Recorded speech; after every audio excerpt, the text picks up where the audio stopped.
Hey, good afternoon. Welcome to Coffee Talk with Mac. Doing a segment from upstate New York, Cherry Valley, exactly. Cherry Valley, upstate New York.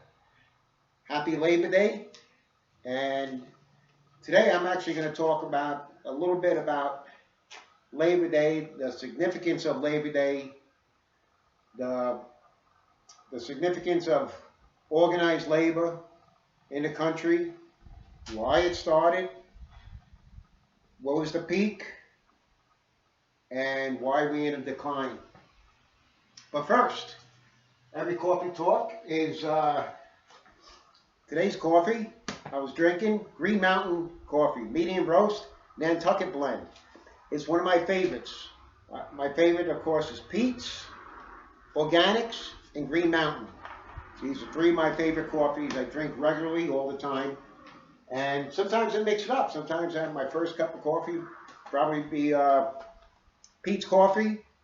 Then my second cup will probably be like Green Mountain or Organics. And if I have a third cup, then I mix it up again. And of course, like always, it's always black, no sugar. You actually get the taste of what the coffee bean tastes like. And no bag of coffee tastes exactly the same because the beans are grown differently, the beans are blended differently, and the beans are roasted differently. Each batch is roasted differently. So no bag tastes, even though it's the same brand, there's a little bit of subtle differences with each bag, from bag to bag. So Green Mountain, I'm going to put the link for Green Mountain. And there are benefits for drinking coffee, health benefits. I have it listed on my health and fitness website, Silver Fox Fit Club for Men. Okay, that's Silver Fox Fit Club, www.silverfoxfitclub.com. And I'm going to put that link, and you can see that you can read the scientific studies of the health benefits from Science Daily of drinking coffee. Okay, so it's science. So today, talking to you from my garage, upstate New York, and I want to talk to you about Labor Day. And today's Labor Day. So what's the significance of Labor Day? Well, the labor movement started in the mid to late 19th century, 1850s, 1860s, 1870s. There started some labor. And actually it started, in Europe, it progressed as the labor movement actually progressed as a socialist movement and progressed to labor. And that's why the Labour Party, let's say in Europe and particularly in England, the Labour Party is more known as being more socialist than the Conservative Party. So the Labour Party, the Labour movement, they do have their roots in Karl Marx and socialism, but there was a need for it back then. If, during the Industrial Revolution, kids as young as 10, 12 years old were working 12 hours a day, 7 days a week. People were making peanuts. And yes, we needed the Industrial Revolution. That's part of civilization. That's innovation. And that's how this country progressed forward. And that's how we became what we are today. But we took advantage of the labor class. So there was two labor movements. American Federation of Labor and the AFL merged with the CIO. And then you have the International Union of the AFL-CIO. And labor was needed. But we have, did labor peak? Did it peak in the 1940s, 1950s? Predominantly, labor was predominant in, big urban areas and Democrat-controlled cities. New York City, Philadelphia, Detroit, Boston, these big urban, Chicago, these big urban cities had a lot of organized labor, and the city agencies couldn't deal with, they had to make deals with labor, and labor really had its run in post World War II up until about 1970, 75. Then we started seeing a decline. Now, just to give you some stats, 1970, 26% of the labor force in the United States was organized labor, union labor, organized labor, union labor. Today, that labor force is below 12%. It's closer to 11%. So we had a decline from 26% to 11%. And that's over the course of about 50 years. We saw a major, major decline. And that decline was most apparent in these same Democrat-controlled cities. Now, these cities didn't lose their Democratic Party hold. Matter of fact, the Democratic Party hold is strong in these cities. But yet, we saw a big decline in organized labor in these labor cities. Now, there are many different reasons why, and part of the reason is, there's one reason, let's talk about New York City. So New York City, there's a big push for minority contracting.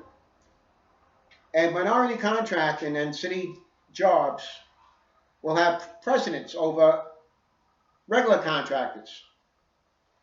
And so they don't have to follow certain guidelines, all right? They're allowed to have less, either be non-union or have less union on their job, or they don't have to do the 100% union wages on their job. They can be 80%, 90%, or maybe as low as 70%. Some of my friends in organized labor, in organized unions, will tell you that to take jobs sometimes, the city will say, okay, or the private industry will say, okay, we want the union on the job, but we're only going to pay them 80% of prevailing wage. They either take it or they don't take it. And the bottom line is these are Democrat-controlled cities. So why are the Democrat leaders in these cities doing this to organized labor, but yet they go out and they want the support of these same unions that they undercut, when it comes to jobs. So they undercut these union labor organizations for jobs, but yet they go out and they want the endorsements when they're running for office from the union labor, saying, we're pro-union, we're pro-union. They can say it all they want. Actions speak louder than words. The actions don't say that they're pro-union. The actions say the opposite. I have another theory, okay, and this is a hypothesis, okay, and it's not even at the level of a theory, but there is a correlation. If you look at the graph, I showed you the statistics. So if you look at the statistical graph of 1970 to the present time, organized labor, okay, in the country declined from 26% to less than 12%. So it's around 11.5%.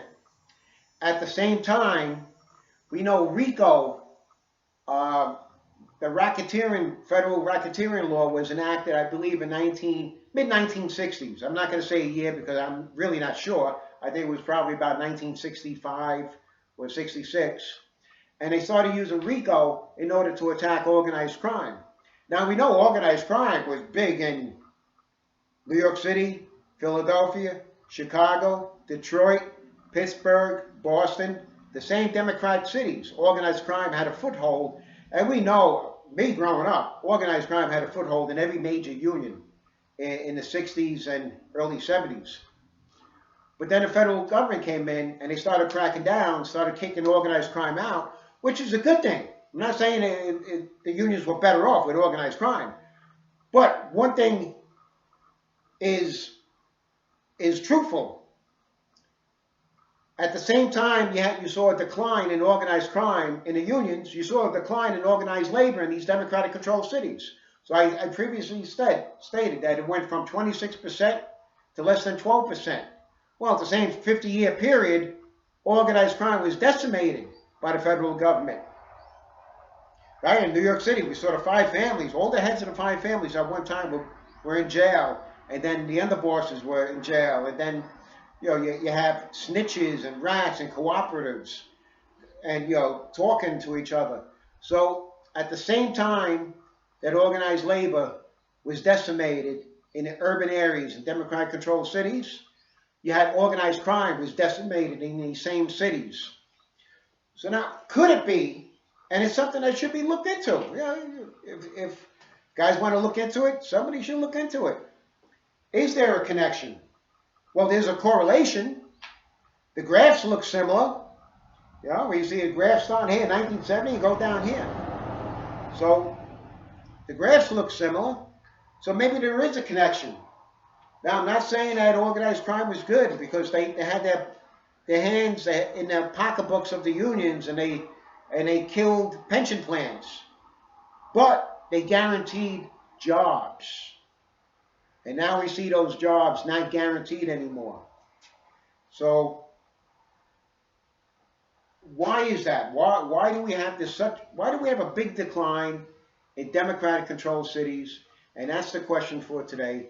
Remember why first of all, there may be many different factors of why organized labor there's a decline. Number one, the giant retailers have somehow managed to stay away from unionizing, and they're providing decent wages. They're providing 401k plans. They're providing stock purchases. They're providing health insurance coverage, and they're doing this in order to stay away from unionizing. That's number one. Number two, we outsourced a lot of jobs over to China. There's no unions in China. Okay, a lot of these companies outsource jobs, and that was because of NAFTA. And NAFTA killed a lot of union jobs in the United States. So you had outsourcing jobs to China, you had NAFTA, you had the decline of organized crime, which guaranteed organized labor jobs on sites, and you had Democratic-controlled cities, which had open bidding on contracts, you know, for minority contracting, and that kind of killed because they didn't have to hire a union, so it kind of killed union jobs that way. Now, could it be that maybe unions, that pendulum swung and they were asking for too much? Maybe people got tired of unions also. Hey, you know, they want everything. There was a need for unions, okay. Okay, now the pendulum's in the middle. Yes, we have a healthy balance now in the 1940s, 50s, and 60s. This is why we needed unions. Oh, you know what? We don't need these unions anymore because now they're asking for the world. You know, you weren't supposed to be a millionaire becoming a carpenter. You chose to become a carpenter. You're not supposed to be making $100 an hour in the package or whatever. You weren't supposed to be a millionaire. It was a trade or whatever it was. So maybe the pendulum swung and people realized the unions were asking for the world, and they didn't have those same working conditions anymore because a lot of private industry adhere to the 8-hour workday, which is federal law.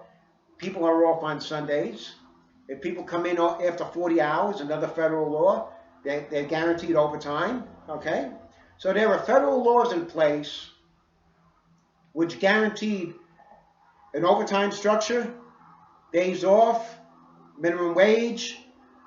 So maybe there's not that much of a need for organized labor anymore. But that pendulum's going to swing again, and you're going to see workforce being taken advantage again, and then you're going to see that need for organized labor again. So I think it's a combination of many different factors that we see the decline in organized labor.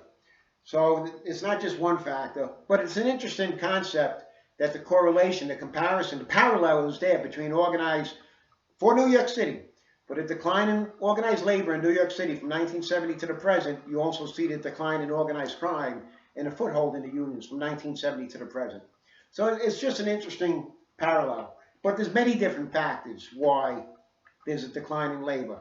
But for Labor Day, let's remember why we needed organized labor to begin with, okay? We got to read your history, remember what it was like for kids working in coal mines or factories or slave labor. We called it slave labor. They weren't slaves, but they were pretty damn close to it because they couldn't find any other job. And so, yes, there was a need for organized labor, but did that need decline now because of different standards and moral standards for people and companies? And, sometimes things take many years to transform, a couple of generations. But now heads of companies have a moral standard, okay? And they want to take care of their workforce, and they're going to do the best they can. This way, their workforce doesn't organize a union, which can have a stranglehold on production in the company. So it's an interesting thing. It's a great concept to talk about, but we have seen a decline in organized labor, and I just thought it was appropriate to talk about labor and the history of labor, particularly in New York City, and that decline, and the different relationships that labor had with different entities in New York City. And why is that? And the other question is, why do they still repeatedly, without doubt, support certain politicians, even though those politicians are not returning that support to organized labor? So why is that still happening? Anyway, so that's my talk for today. I hope you enjoyed it. Please, if you have a comment, if you have any ideas why we have such a decline in organized labor, please leave it in the comments. Please hit the subscribe, hit like, share, drink coffee, and look at my description for the links for the coffee and for my health and fitness site. And remember, stay healthy. Okay? If you want some tips on staying healthy, go to my health and fitness site, www.silverfoxfitclub.com. I'm going to leave the link in the description. Leave a comment what you think about this discussion, why you think we have a decline in organized labor, what are the many different factors, and let's see if we can talk about this again. Maybe we'll have a relationship topic. So thanks for joining me today, and happy Labor Day. Remember why we're here for Labor Day.